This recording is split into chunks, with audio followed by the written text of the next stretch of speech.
he was in front of me about 30 feet, and he started yelling and waving his hand. He's seen the guy cross his crosswalk.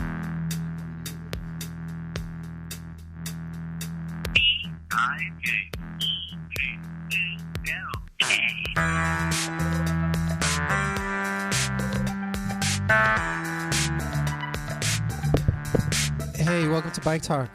Today we have a really great show on collisions, bike collisions, what happens when you get hit, what you should do. We're going to be talking to a bike lawyer, Ross Hirsch, as well as some people who were involved in bike collisions this July, James Hawks and Alan Miranda. Also a call-in from Ted Rogers, bike blogger, and we're going to have some news from the California Bike Coalition's Jim Brown. And we also have an interview with Eric Bruins from LACBC, who took over Alexis Lance's job as policy director. So I would like to say hi to everybody in the studio. Hey guys, good morning. How you doing? We're going to talk to you in a little bit. We are waiting for a call from Jim Brown. Right on time. Hello. Hi, Nicholas. This is Jim Brown. Yeah, how you doing? So we're here. We're ready to go. You want to tell us your rundown of the news? Sure. You ready? Yeah. Okay. Well, my name is Jim Brown. I'm the communications director for the California Bicycle Coalition in Sacramento, and I'm really glad to be doing this. There's lots of interesting news about bicycling in California. The first piece is that next week the California legislature reconvenes after its summer recess, and they're going to be taking up discussion of 4 bills that relate directly to bicycling. The first is Senate Bill 1464, which is the 3-foot passing bill that's being authored by Senator Alan Lowenthal of Long Beach. It's sponsored by the California Bicycle Coalition, and it would require drivers to give bicyclists 3 feet of clearance, at least 3 feet of clearance, when they pass bicyclists from behind in the same lane. So that's a big improvement over what we've currently got. The current law is pretty vague, and this would establish a clearer standard for sharing the road with bicyclists. Great. It's also this is also the second time that we've tried this bill. Last year, Senate Bill 910 was vetoed by the governor. We've fixed the problems in that bill that the governor pointed out, and we have support from everybody we need to support from, including some of last year's opponents. So we're in a good position on that bill. Sounds good. What else you got? We have 2 bills that are being discussed right now that have to do with the environmental review process as it relates to bicycling. CBC is sponsoring Senate Bill 1380, which would slightly relax the environmental review requirements for certain elements of bicycle plans that communities would implement. So, for example, striping a lane to create a bike lane, putting in signage, those kinds of features currently have to undergo an environmental review process that can often turn a $50,000 project into a $500,000 project. So it's this is a very useful modification to California's environmental review laws to allow for more bicycle facilities. And there's a companion bill, Assembly Bill 2245, sponsored by Cameron Smythe of Santa Clarita, that would create an exemption from the environmental review laws for bike lanes on existing streets. And again, this is meant to streamline the implementation of bike facilities. And what's significant about this is that the environmental review laws have been strongly defended, and rightly so, by environmental advocates. And for the first time, they are acknowledging that modifying the environmental review law to allow for expedited bike facilities is a good thing. So these are 2 promising bills. The last bill is Assembly Bill 819, which would create a process within Caltrans for expediting the implementation of what are considered innovative bike facilities in California, although they're common in Europe and other parts of the U.S., and these are things like bike boxes and cycle tracks. California doesn't have any design standards on its books for allowing these kinds of facilities, and this is a first step towards allowing communities to put these facilities in. There'd be a research component to it that would enable the state to modify its standards for these kinds of facilities going forward. And those are all being taken up. The bills have been in progress, and the debate will resume next week. The other big news, and this is Southern California focused, is that on September 10th through the 13th in Long Beach, the Pro Walk, Pro Bike conference will be held. That's an international conference. 1,000 people from around the country will be coming to learn and share on a number of topics. They have class sequences having to do with the economic benefits of bicycling, meeting the needs of underserved communities and populations, design and engineering, health and quality of life, safe routes to school, a bunch of really good offerings, and visitors will have a chance to see all the great stuff that Long Beach has been able to implement around bike facilities. Wow. And the last piece of it that I'm particularly excited about is that on Thursday, September 13th, after the conclusion of Pro Walk, Pro Bike, there will be the first ever National Women's Bicycling Summit.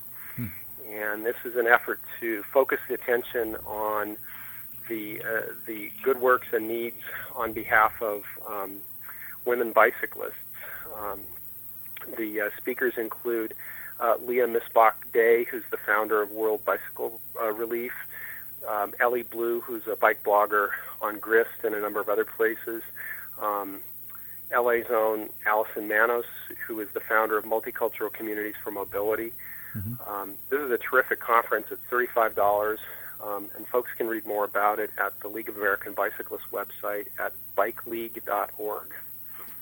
Well, thank you so much, Jim Brown. That was a great news headline segment for us, and I hope that you'll call again. Yep, we'll be in touch. Thank you so much, Nicholas. All right, thanks. Bye-bye. Jim. Bye. All right. So in keeping with our new format, we're going to have a little promo. This one is from the Wisconsin Bike Federation. Hello, I'm Kevin Hardman with the Wisconsin Bike Fed. Wisconsin is one of the country's best states to be on a bicycle. We have one of the greatest trail networks. We have many bicycle-friendly small towns and large cities. Thanks to our dairy industry, we have the country's best rural roads. And of course, we have a beautiful state to enjoy while on a bike. Before heading out on your bike or getting behind the wheel, please remember these important rules of the road. In Wisconsin, the laws are the same for people who bike and people who drive. Ride with the traffic and obey stop signs and lights. When you're behind the wheel, always watch for people walking and biking. It's Wisconsin law to give bikes at least 3 feet when passing. Be alert when driving. Never text, email, or become impatient. Remember, we're all responsible. So get out on your bike. It's fun, it's safe, it's healthy, and it's Wisconsin. Visit wisconsinbikefed.org for more inspiration. So, Mark, we got an interview that you did. Do you want to intro this? Thanks, Nick. I did an interview with the LACBC's new policy director, Eric Bruins, and he caught us up a little bit about what's happening with LACBC, about the local chapters, of which my organization, Better Bike, is one. So let's go to the interview. This is Mark Elliott with Better Bike Beverly Hills on BikeTalk, talking with Eric Bruins, Policy Director at the Los Angeles County Bicycle Coalition. Hello, Eric. Tell us a little bit about your new position at the County Bicycle Coalition. Yes, so I am the new Planning and Policy Director here at LACBC in our downtown offices. I am filling in the very capable shoes of Alexis Lance, who left us to go work for the Department of Public Health, so we are very sorry to see her go, but excited to see what she does on the other side of the government nonprofit world. And so I'm trying to, I guess, fill in for a lot of the initiatives that she started and start a couple new ones here. So we're very excited to get started in that way. Prior to this, I was a planner for the Mountains Recreation and Conservation Authority, which is a local parks agency around Los Angeles and Ventura County. So I come from the planning world, specifically focused on open space, recreation, and biological resources. So some of those things lend themselves very appropriately to bike planning. Specifically, we were working on things like river parkways along the LA River and Ballona Creek, Pacoima Wash, and a bunch of the other trails that you kind of see around LA area. So I guess I've been working on this stuff professionally for quite some time, but it's always fun to go where my heart truly is, which is in bikes. In bikes and bike advocacy. Right. And tell us a little bit about the Malibu Pacific Coast Highway victory. Yeah, let's see. So about almost 2 years ago, there was a little bit of a flare-up in Malibu, which some people listening to this may remember. There was a public safety commissioner that made some comments relating to bikes basically being responsible for their own injuries on Pacific Coast Highway. So we came back with a informative and dialogue, and we really opened up the dialogue there. And we had the Saturday Summit where we brought in kind of the facts and the collision rates and the data as far as what was going on the highway, what the safety issues were, and we really were able to kind of break through that motorist-cyclist divide that you sometimes see develop in these planning issues. And the outcome of that is just last week or the week before, the Safety Commission and Public Works Commission voted to recommend that bike lanes get installed on a piece of PCH out in the west end from Bush Drive to Trancas, and then there'd be a couple other bike route improvements farther west from Trancas to the city line. And these aren't just, standard bike lanes. They're going to be buffered bike lanes, which are 6 feet wide of bike lane and plus an additional 2-foot painted buffer between the bike lane and the travel lane, which is really important when we look at these kind of high-speed roads like PCH out on the west end. So we're really excited to see something that is, a real outgrowth of good dialogue and good communication really turn into a physical project on the ground. This is a real victory. Yes, it is. I guess pivoting off that, tell us a little bit about what you see as the important policy initiatives for LACBC in the coming year. Yeah, there's a lot going on. We have many things. Basically, one of the things is being a countywide organization. We kind of have we try to track everything that's going on relating to bicycle planning, bicycle infrastructure, education programs, kind of the whole 9 yards throughout the county, and so it's a lot to take on. One of the things that we're really excited about, and this started under Alexis's tenure, which is the regional partnership, where just like you're from Better Bike Beverly Hills, as one of the local chapters of LACBC, we have, by my last count, we have 10 local chapters around the county, which allows us to extend our reach into areas that we simply wouldn't have the resources to cover otherwise. So we have bike plans simultaneously going on in Alhambra and Pomona and Carson and Southgate. And then obviously, we have to stay on top of the City of Los Angeles on implementing their 2010 bike plan.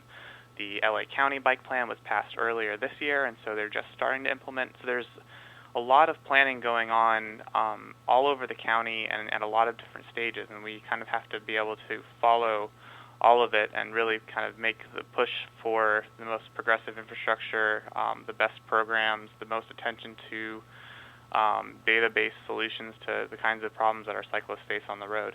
And I guess with 10 local chapters, you've kind of got at least one pair of boots on the ground here in Beverly Hills, and you've got in those 9 other cities or regions, you've also got boots on the ground, people who can go to the city council meetings, go to the commission meetings, and hopefully allow you, like you say, to allow the LACBC to extend their reach. So that's I think that's a great achievement. How do you see that relationship between regionals and LACBC for anyone out there who's interested in ramping up? You know, our job here at headquarters in downtown is to basically grow the organization, grow membership, and I think the regional partnership is really probably, in some ways, the future of the organization, in that I think most of our membership growth probably happened through that. What we're really focusing on is building the capacity of local chapters, because, I mean, there is simply no way that we can do it alone, and there's really no reason that we should be. And so I think that we can envision the regional partnership with each of the local chapters really forming just a focused way that we can allow people to really work on their own community issues, because, you know, one of the things is that biking is fundamentally a local issue, particularly when you start talking about biking for transportation. You know, on a weekend I might go ride, you know, halfway across the county, but most people don't, and most people probably will never. And the reality is that the role that biking can play in people's lives is, you know, trips that are probably 1, 2, maybe 5 miles to work, to run errands, and that kind of stuff really happens. All of that decision making and the infrastructure and the programs and the education, all of that stuff happens at the local level. And so if we can really empower people to ask for change on the ground, I think that's going to play a role in transforming the whole region. So I think any challenge facing a would-be local advocate, there's at least a couple, but right off the top of my head, one is getting to know your local government, how the pieces fit together, how the commissions and the city council works together, where planning fits in. My city is about 35,000 people, so planning is tucked into community development, transportation is tucked into public works. It's a very different story in the city of LA, and often local advocates can get the best read on that. And then the other thing is I've noticed is just trying to apprise our officials of the role of utility cyclists. Might be the predominant growth potential, I think, is just people converting those 5-minute car trips to bikes. Among our officials, I've noticed there's not really an understanding of cycling as a form of transportation like motoring, or that cycling offers all that upside for local utility trips. It's still viewed pretty much as a recreational endeavor, and any bike-related improvements are looked at as kind of discretionary expenditures, like creating an off-street bike path for recreation. And one challenge at the local advocate, I think, is to get our officials to recognize that we have to provide for cyclists just as we provide for motorists. That's a real challenge locally. Absolutely. I think that's why we have to have such a focus on on-street infrastructure, such as bike lanes, such as sharrows, such as neighborhood greenway-type bike-friendly streets. Every bike plan seems to call them something slightly different, because that's really what's going to allow us to empower people to basically get to try it out and be comfortable on the streets. I think we can talk about what's going on in the city of Los Angeles right now. They are doing environmental review on 40 miles of bike lanes that really are going to take what's on the ground now and stitch it together into a network like we've never had before. This includes things like extending the existing Venice Boulevard bike lanes to downtown, where they'll connect with the buffered bike lanes on Spring Street and Main Street. We're talking about extending the 7th Street into the heart of downtown, so we'll get another connection there. I think there's a role for innovative facilities. I think that the buffered bike lanes have been shown, our bike counts revealed, at least on Spring Street, that the percentage of cyclists that are women are significantly higher. Women really start to use a facility when they feel safe, because there's a lower risk tolerance there. That's how we kind of can judge whether a facility is achieving its objective, is when we look outside at who's using it, whether we see, I guess, more women, whether we see kids, whether we see more elderly people, whether we see people that aren't really willing to kind of get it out and mix up with the cars a little bit. That's when we know we're succeeding. And I think that what we've seen is buffered bike lanes. We haven't seen. Well, down in Long Beach, there's the cycle tracks on 3rd and Broadway. that's another good example. That's basically a separated bike path, but on the street. When we see our river paths, there's a broader range of cyclists that are willing to use those facilities, and so it really speaks to the role that good design can play in attracting people to our streets. I agree totally. And one of the active chapters is the West San Gabriel Bicycle Coalition, and we had Montebello on a Bike Talk just a couple of weeks ago. And I'm wondering if anything comes to mind out there in the great San Gabriel Valley. Well, the first thing that comes to my mind when I think of San Gabriel Valley is the San Gabriel River Trail, which is the only one of our river trails that actually extends from the mountains to the ocean. So that's such a huge asset as far as a regional spine. Obviously, it doesn't serve as much of a transportation function as we'd like because it is kind of on a river channel and doesn't pass through everybody's downtown or job centers or everything. But I think it really offers it kind of can serve as a highway for bikes, and if we can enhance connections to it, there's one of the things that comes to mind that I'm really excited about is a little city. It's Temple City. They're going to take Rosemead Boulevard and install a cycle track on it from city boundary to city boundary. I think it's about 1 mile. And so one of the great things about the San Gabriel Valley is because you do have so many smaller cities, there's a flexibility where they can really innovate and kind of say, you know what, we want to do something and let's just go get it done. It doesn't have to sit in a bureaucracy for 3 to 4 or 5 years or even longer. So I'm really excited to see when that will come to fruition. On the health front, Alexis Lance, the former policy director, she's moved over to Department of Health Services at the county level. And do we see any opportunities, or do you see any opportunities looking ahead, working with Department of Health Services on bike infrastructure? Yeah, public health has really shown that they are interested in infrastructure because they see it as the key. They think that and all the research is showing that our built environment is one of the biggest factors for health outcomes. So when we create road systems that don't let people feel comfortable walking and biking, surprisingly enough, they don't walk and bike. And when they don't walk and bike, they're not hitting their 30 minutes of daily activity or more. And so we've basically engineered physical activity out of our lives. And so public health is realizing that a lot of the health crisis that we're in with obesity, and all of the diseases that are caused by that, that infrastructure change has to play a role. And so they've been really focusing their efforts both on planning and actually creating physical demonstration projects that increase physical activity in target areas with high rates of obesity, in low-income areas, in high-minority areas.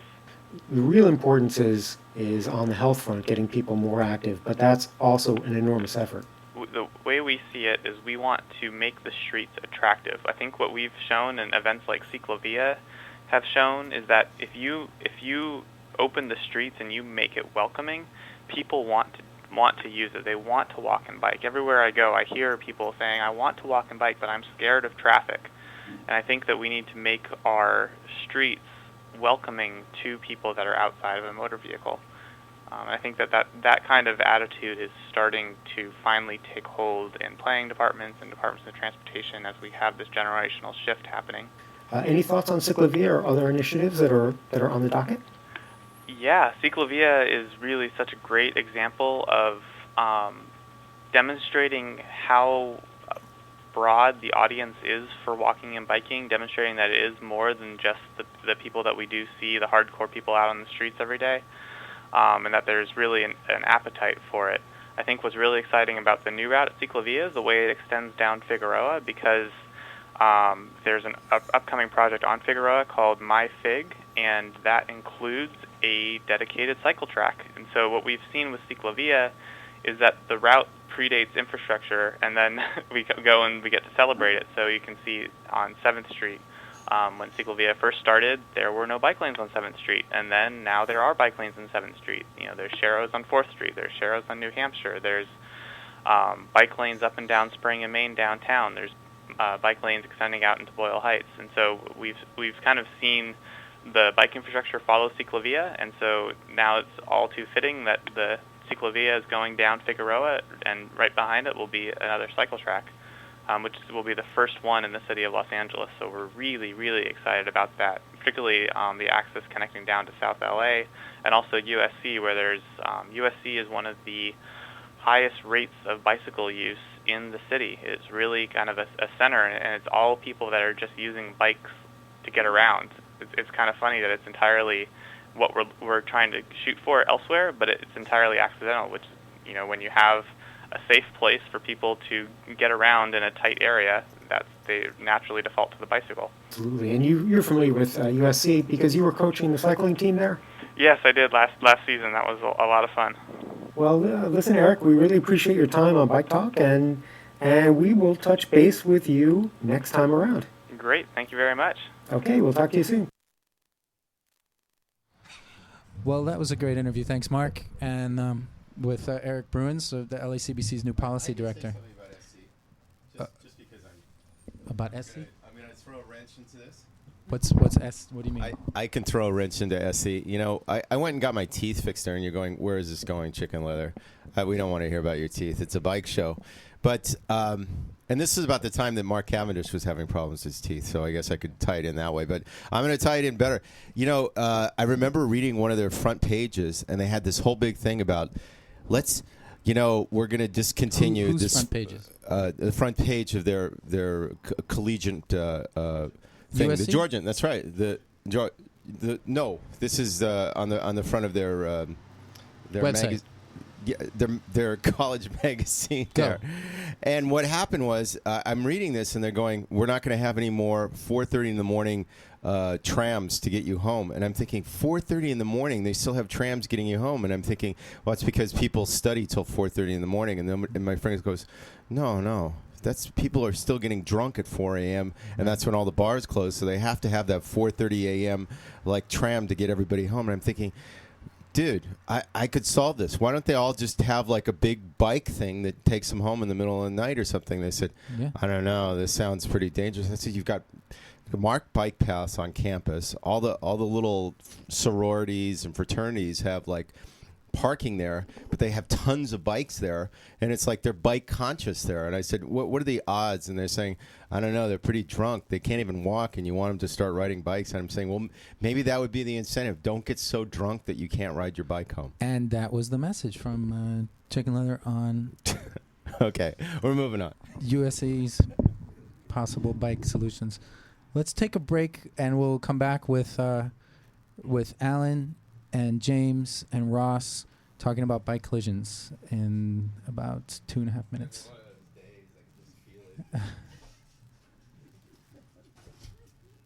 Except it's frozen. That's all right. Keep going. No, it's really frozen.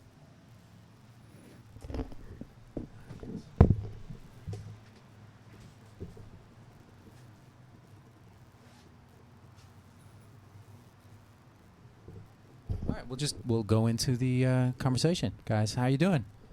Morning. Share mic. Good morning. So who we have here is, we have Ross Hirsch, who has represented a lot of people who've gotten in collisions on bikes, and we also have two guys who were hit in July. So I guess maybe we could start with talking to James and Alan, and you could tell us what happened. Hi, this is James. I don't know too much about how all these collisions occur. Mine was on July 1st on 2nd Street in Santa Monica Boulevard. While I was on the Sunday Fun Day beach ride. And we were crossing 2nd Street with the green light, and a Hummer came out of nowhere and broadsided me. The driver actually pretty much admitted it was his fault. He said he wasn't paying attention, and we went from there. Police showed up. They were there within seconds. Ambulance showed up, fire department, made police report, and he's a nice guy. He's been taking care of me, making sure I get medical care and whatever I need. The driver? Yes. Yeah, you said on Facebook he's really been responsible. Yes, he is taking responsibility. And he's like a restaurant owner, and he's got a Hummer. Oh yeah. So, but he's what does this mean? He's taking responsibility. He's paying your bills? Yes, he is. Okay. So you're not going to pursue damages or beyond. Well, I do have an attorney. We're going through it. The problem is we're using his insurance company, and insurance companies, they don't want to pay for anything. So. Yeah, James, this is Ross Hirsch. Let me just jump in and ask you just a couple questions. Your bike crash represents a somewhat interesting scenario in that the driver, one, not only admitted that it was his fault, but he's been responsible in following up with you after the fact, which is interesting. Then that's great. I would encourage all drivers to do that, and we probably wouldn't even be here if that were the case most of the time. But what's interesting is that you're now dealing with him or his insurance company, or is this all being done through your lawyer? I would just be a little weary of dealing with just him for a host of reasons, as well as you on your own dealing with his insurance company, which you can do, but there are a lot of traps that I'd be weary of in dealing with that. But I'm glad to hear that you've got a lawyer who's dealing with that. And how's that process going? Pretty good. I started out with one lawyer, and he sent me out to a doctor out in Riverside. I told him I just can't do that. So I checked with some other people, and actually the driver is the one that gave me this attorney's number. And well, that's interesting, isn't it? Go talk to my attorney. I don't know if I would have taken that advice. Well, I'm not saying you're hosed because you did that, but I don't know if I would recommend that in every case. Here, go talk to my lawyer. He'll take care of you. It's actually not his attorney. Oh, okay. But it was his referral is what it sounded like. Well, he had a few that he referred me to, and what a good guy. What a nice guy saying, here, go talk to a lawyer. Here's a list of them, and go talk to these lawyers. Yeah, well, he seems to be taking responsibility, and he's a nice guy, and I mean, he doesn't want to get in any big trouble over this. He actually admitted to the police that it was his fault. He could have been ticketed or even taken to jail, from my understanding. Well, we had a little discussion before we went on air that you said at this intersection there happened to be a whole host of LAPD officers that clearly saw this collision. Santa Monica, I'm sorry. And I wonder if his attitude would have been the same, but for those police officers being there or not being there. That's what I was thinking at the time. Well, let me ask Ross. What happens when I'm a cyclist? I'm out there, like you say. There's not a lot of cops around. I get hit by a motorist. I don't know any attorneys. Where do I turn next? I mean, I know if I'm really injured, there's a place for me to take me to the hospital. But if I'm somewhat injured, or even if I am really injured and I follow up later, what's my next step as just a cyclist without an attorney? Yeah, that's a good question, and it's one I get quite often. And it depends. Of course, the typical lawyerly answer is it depends, right? I think you should focus on yourself. If you need medical attention, focus on that. Get yourself to the emergency room. Don't deny an ambulance if they're sent there and you really need it. Those are all good things to make sure you're following up on. You don't need a lawyer immediately. That should not be your first goal. The statute of limitations here for civil actions is 2 years for the most part. Unless there's a municipality involved, then it's shorter time frames. But it's not something you need immediately. So focus on getting yourself up and running. I always tell people to get that police report, call the cops, call 911. That serves a whole host of purposes. It forces the driver to stay there, because then if they run, then they might be looking at more serious penalties such as hit and run. But you want that police report, because what they're going to do is they're going to come, they're going to maybe investigate, which may or may not be in your favor. That's not why I'm saying that a police report is always favorable. Why I'm saying it's favorable is because they're usually instrumental in getting the driver's information. You, as a cyclist, could go up to a driver and say, you know what, you hit me. They could say, no, I didn't. Speed off. They could say it was your fault. I'm not giving you any information. I don't have to. I'm not obligated to, which is all contrary to the law. But if an officer is there saying, hey, there was a collision here, can I see your driver's license, ma'am or sir? Chances are they're going to give it to him. So then what you have is you have a police report, which has this documented information, driver's name, driver's address, maybe the registered owner, which is sometimes different from the driver, which can present a huge problem when you're later seeking liability, because the driver, if not the registered owner, has no connection to the car. May or may not have any insurance for you, but it's the registered owner who likely has insured the car, and it's that person's insurance who's likely going to be what an attorney is going to go after. So the police report is key. It's going to take a little while to get, at least here in LAPD area.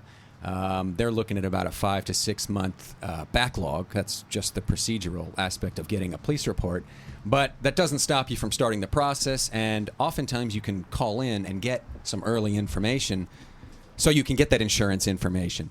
So to summarize your question, what should you be doing? Focus on your medical, get a police report. Then I would start to ask around, how do you get a good lawyer? I would try to find someone who's familiar with the bike issues. And there's a few of us here in L.A., all good guys. I know Ted Rogers, who has a pretty popular blog, Biking in L.A. He has a list on the side of a couple good lawyers. And then just ask around. I mean, unfortunately, there's a number of folks that have gotten hit, and they've had to hire attorneys to advocate on their behalf to get them their compensation that's due to them. And so some people know lawyers. So, I could say you could search for my name, or you could search for, Bike Attorneys Los Angeles, and you'll probably find someone. Okay. And it sounds like that James, at least to this point, James had a positive experience. He was in a fairly small city with a responsive police force. Cops were around to witness it. The driver was there, didn't flee, copped to some responsibility, and was insured. And I can imagine there are many cases where a lot of those things actually don't happen. You're in the city of L.A., nobody sees it, the driver's not insured, the driver flees. We hear about these things all the time. We should all be as lucky as James was here. One, to not have suffered significant injuries, which he's sitting here, and he told me he does have some injuries, but look, he's alive. I can see him, I can touch him, which is wonderful. Thank God for that, right, Jim? No ghost bike. No right? ghost bike needed. And the driver was there and responsive. So that's pretty rare occurrence. So count your blessings, I guess, for that. Oh, yeah. And we also have here Alan Miranda in the studio. And maybe, Alan, tell us about your accident. You were doored. Is that right? Yes. All right. Tell us how it happened. Well, I was riding to school, Santa Monica College over on Pico, and it just happened. I was riding, and the door it was actually the passenger door of a Lincoln Navigator. It just opened, like at the very moment as I'm riding through, and I blink, and I'm on the ground in pain. You were on a one-way street then? It was on Pico. Oh, on Pico. How did you impact a passenger? How did the passenger door swing open in front of you? It just swung open. It swung open right at the very moment as I'm riding. I'm riding through. It just popped open. Boom. But you were between the curb and the car? No, just. I think you mean the passenger door behind the driver, or the passenger door on the opposite side? The passenger door behind the driver. Oh, right. I see. Oh, okay. It was a parked car. Oh, okay. Right. All right. This is one of those things that every experienced cyclist knows to expect, but so often, we think about something else, or we're worried about the car behind us or to the left. The door zone. And it pops open. It just did. I think about it every day, and there are times that I'm caught by surprise. So what is it like to be doored? I've never been doored myself. Very painful. Very painful. I like I said, I blinked, and I'm just on the ground in pain. I'm just lying there in the middle of the street, just having trouble breathing. I'm scared. I can't breathe. I'm in pain. Oh my God, this is serious. And for the record, you're sitting here in the studio with what appears to be some sort of sling on your arm. Is that a break, or is that a significant fracture of some sort? I have a fracture in my humerus. I also have separation of the clavicle, which I might need surgical repair. And that was as a result of getting doored. Yes. Yeah. Dooring is serious stuff. It's dangerous. You could Google these videos and see all sorts of people getting doored, and they're horrendous. Not only from the impact from the door, which car doors have lots of sharp points that can get you in all sorts of places and do a lot of damage. But typically, you're thrown in the middle of a traffic lane, typically on your back, a lying duck, essentially, for oncoming traffic. So it can have horrendous consequences. So one moral of this story is don't bike in the door zone. Exactly. Get yourself out of there. I'm looking at you as a victim here, but I'm talking to our wider audience who is looking to avoid injuries. Get out of that door zone. It's not where you should be, even though sometimes our governments like to paint bike lanes within the door zone. Bike on the left-hand side of that, or if you just don't feel safe, take the lane. Get out of that door zone. It's just too dangerous to be in the door zone because you're not going to see it. What would be safer then, like in the middle of the lane or the door zone? Obviously, the middle of the lane. Obviously, in the middle of the lane. Cyclists that aren't comfortable cycling on city roads don't particularly like biking in the middle of the lane. They feel uncomfortable. And that perhaps is because we're taught that, well, that's for cars. Bikes shouldn't be there. And maybe if they do move over, they've had a negative experience with cars honking behind them. And then they get that feeling of, oh, my God, I shouldn't be here, or I'm going too slow, or the people behind me just don't like me. Well, no, California Vehicle Code says you're allowed to take that lane under certain circumstances. And there are most circumstances. So you should take that lane. Never be in the door zone. You're just never going to know when a door is going to pop out and you're going to run into it. Yeah, just to be clear, the code says, ride to the right when practicable, but a lot of our lanes are 11 feet wide, let's say on average.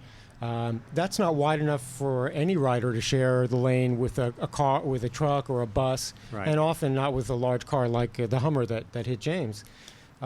So when you're in just an average width lane next to I should say, when you're avoiding the door zone, and if that puts you into the travel lane, that is your lane to take if it's not wide enough to share. So I think a lot of people don't understand that, because you will have motorists say, get out of the road, or you might even have a responding police officer say, oh, you should have been riding next to the curb or something like that.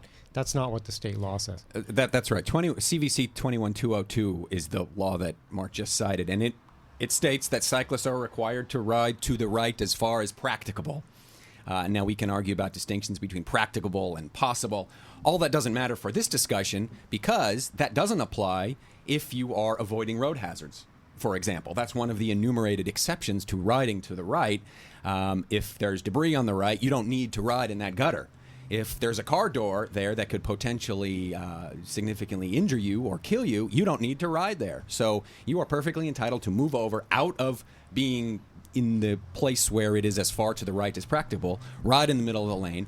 And I advocate taking the lane is one of the safer places you can be.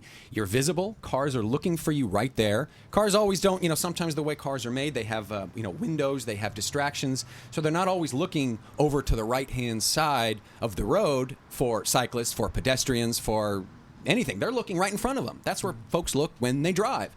And if there's a bike there, well, I'd rather have them see you than not see you. And so that it's the most visible place you can be. I think it's important to say that if you marginalize yourself on the road, you will be marginalized by the drivers. So always take the room that you need. But let me just toss it back to Alan for a second, because with James's collision, it all right at the scene worked out okay. What happened to you after you were doored? A lot of people don't even think that dooring, is a problem liability-wise. They just figure, it's just an act of nature. What happened to you? Well, I was lying on the ground, and there were plenty of witnesses. It was there was a security guard. It was actually in front of a preschool, I believe, and the security guard there, he called the police. And there was a motorbike cop that was first on the scene within minutes. He directed traffic, and made sure I was all right. Waited for the ambulance. Which was pretty quick. Took me to Westwood UCLA Hospital. And yeah. And what about the driver? And was the driver cited? Well, yeah. The passenger. The officer. He took all the information. I have a police report. With everything. And I've been involved in car and bike collisions as a cyclist, and I've gotten back the police report, and it doesn't reflect my experience. It may not reflect actual statements that I've made. This just happened with a collision this past May. I look at the police report. It's not what I told the cop. I mean, factually, mostly it's accurate, but clearly what I presented to the officer was not what was reflected in the report, and that can become a problem later on liability-wise. So I'm wondering if when you looked through your report, did that reflect what happened, and then what was the next step after that? Well, I mean, this accident was. I haven't had a chance to really go through the police report or anything. This happened so on recent. Tuesday. Oh, yes. I mean, this is like my first time out and about since the accident. Oh, I see. You know, Okay. What I've heard so far from the reporting that you just gave about this Doring incident is so far a fairly positive response, both from the driver and from, was it LAPD you said? LAPD. Which is great. You got the police report, the driver stayed, the driver gave you information. That's really great. I mean, both of these cases that we've been talking about so far today were really, I would say, model cases in the way it should work out there on the roadways, which is not always the case. So it's kind of nice and refreshing to hear two positive, although a bike crash is never something I want to discuss as in the positive realm, but these went relatively okay in that you got the information, police responded, you're getting medical attention, which is great. A lot of times, folks, they get in collisions, the cars either drive away, maybe they don't have insurance, maybe the car doesn't have insurance, maybe the cops don't respond, and then to allude to what you were talking to earlier, Mark, which is bad reporting in the report, which sometimes could be problematic. And to follow up on your question that we talked about a little earlier is what do you do in that case when the reporting isn't all that accurate? And that's a hard question, because cops, they don't always. They're really not trained investigators. They're there to write down what they saw and what they heard and do a little initial investigation, but they're not. A lot of times their investigations are less than thorough and less than accurate, and depending on who you talk to, there might even be a bias against bikes by certain police departments, if not individual officers. One of my good friends, Stephen Box, I remember at a meeting at the LAPD Bike Task Force, talked about this bias that he observed, and it's funny, when there's a bike under a car as a result of a collision, he reported that, well, the officer would walk up, see this, and he'd say, well, what's that bike doing attacking the car from underneath? That's just sort of a mentality that a lot of folks have, and unfortunately our officers duplicate that, is that bikes don't belong there. And if a bike and a car are in a crash, well, the bike must have been at fault. The bike did something wrong because who knows what host of reasons. And that's a problem. And LAPD, I think, has taken a lot of steps to give them credit ever since Chief Beck came in. And established the Bike Task Force and appointing certain officers as liaisons to the bike community, which is going through some changes right now. But they have made strides in officer education, which is good. So hopefully their reporting will get better. But it will take time for this information that the bike community is now working with LAPD to get to filter down to the rank and file. Right. I guess as you're suggesting, Ross, it's a cultural challenge for us to address and overcome. And then there's also this kind of operational challenge.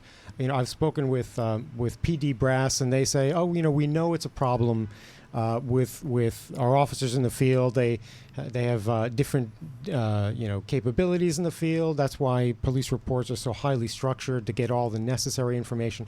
But when it comes to the narrative portion, that's where you can really get a lot of variability. In my case, for my May collision, I was broadsided by an SUV. And I said, I told the officer the motorist was, just hammering the gas and obviously just, plowed right into me. And that tone and tenor wasn't reflected in the narrative. I went back to the police department. I said, this is what I told the officer at the scene.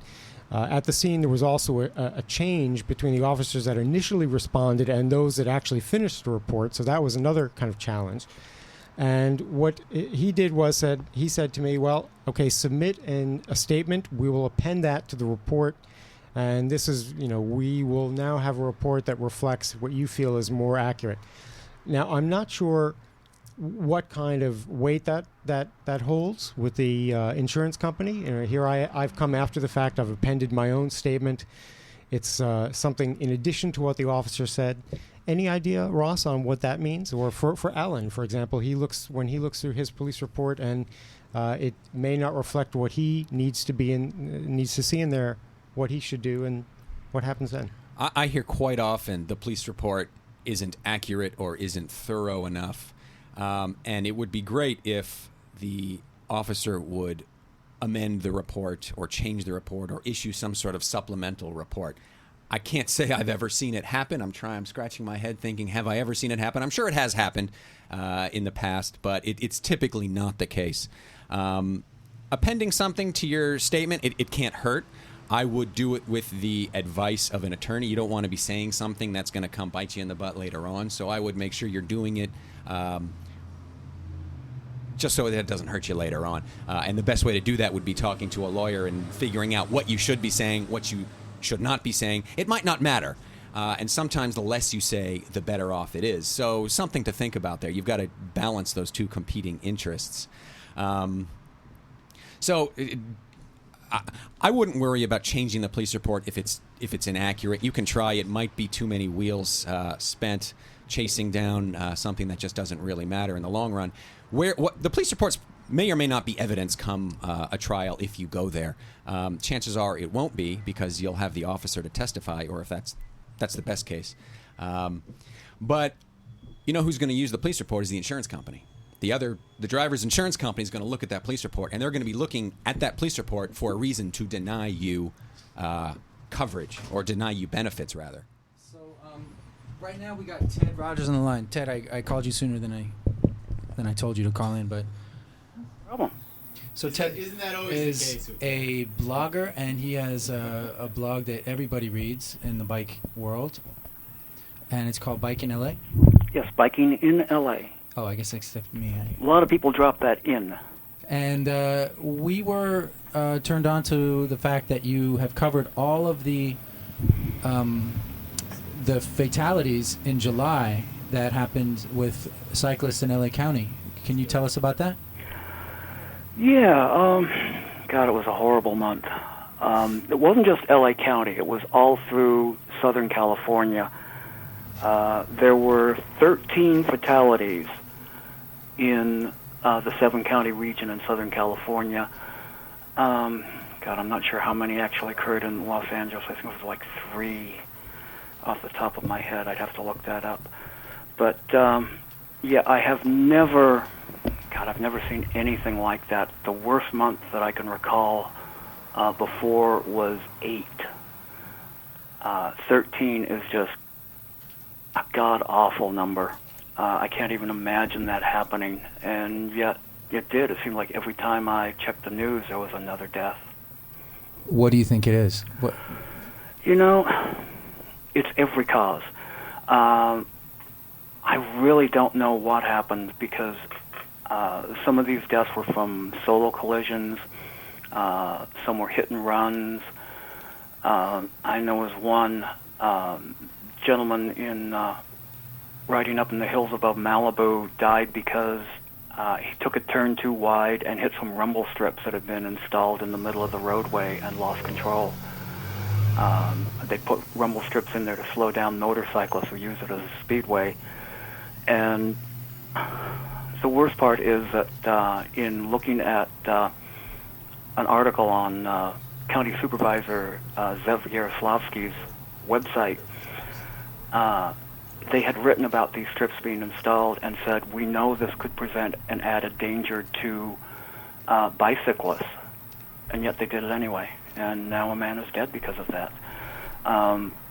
You know, like I said, there was hit and runs. Erin Galligan run down in Santa Monica as she was riding on PCH during in the construction zone there, probably because she didn't feel safe riding the bike path after dark, which is what they had recommended as a bypass for the construction zone. So there's just all kinds of causes. I wish I could put my finger on it and say, this is what the problem is, and we can do something about it. But I can't. Guys, you got a thought for Ted or a question? We're actually coming close to the end of the hour. Yeah, you know, Ted, this is Ross. How you doing there? Hey, Ross, how you doing? I'm doing good. I wonder, you know, it's summer. There are a lot of bikes on the road, being July here, a nice weather here in California. Might this just be, hopefully this trend will subside very shortly. But I wonder if this is just chalk it up to that many more bikes being on the road. And if that's the case, that certainly doesn't bode well for our future, where we're trying to get more bikes on the road, which only means more car-bike collisions if this trend proves to be, which let's hope that's not the case. But I don't know. What are your thoughts on that? Well, I've seen a lot of speculation online that this is a result of the bike boom. And let me add, it's not just Southern California where this is happening. Sonoma County, tiny little Sonoma County, bucolic little country place, has had 5 cycling fatalities in the last 10 weeks. I'm seeing the same trends as I look at reports across the country. I'm seeing it everywhere in the U.S. that cycling collisions, serious injuries and fatalities are up this year. And a lot of the speculation is simply that there are more cyclists on the road, and a lot of people have concluded that your risk of injury for any one individual has not gone up, but there are simply more riders on the road, so there are more incidents like this. But nobody has the numbers to solidly back that up. That's all speculation at this point. All right. Well, we have this new format that was given to us by Steve Herbert. You know Steve?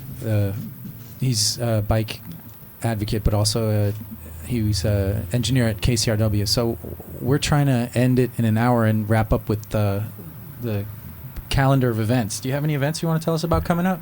Yeah. Matter of fact, I just wrote about that last night. There are some really good things going on this weekend. There is a Sunday Fun Day ride in the Lakewood and Long Beach area on Sunday, led by Isn't that the one you got hit on? Board member Steve Boyd, who is a hell of a nice guy. Mm-hmm. If you are in that area, I would strongly recommend that. There is the Brentwood Grand Prix is this weekend. A full day of bike racing. All categories, even little kids will be racing this weekend. Always a lot of fun to check out. I will probably be there. If you see somebody walking a corgi, that'll be me. There are, let me, just a second here. I'm trying to pull something up here. Guys, events. Does that mean he's going to... Oh, Flying Pigeon, of course. Flying Pigeon has their monthly brewery ride this weekend. I mean, bikes and beer go together perfectly. So that would be a great thing to check out. Ted, as your attorney, I advise against that. You've been advised against that. Been advised against bikes and beer? Yeah. My personal thinking is that it's better to not have anybody drunk on the road, but if somebody is drunk on the road, I would much rather see him on a bicycle than a car. There you go. I concur. Can we, wrapping it up, can we have your website again? Yeah, Ted? It's simply bikinginla.com. Great. Thanks for calling in. We'll check you out online. Sounds good. Thank you. Thanks. Bye. Okay, so do we got like the last 30 seconds here? Yeah. I like this. So let's getting back to James, and I'm sorry, I forgot your name. Alan. Did you learn anything? This is what I always like to ask people. You're alive. You were wearing helmets, I hope, or if you weren't wearing helmets, tell us. Did you learn anything so you can avoid the next? And I don't want to, be some precursor like some bad Hitchcock film where it keeps on flashbacking. But do you know anything now that will help you in the next, to avoid the next collision or something? Take up the whole lane.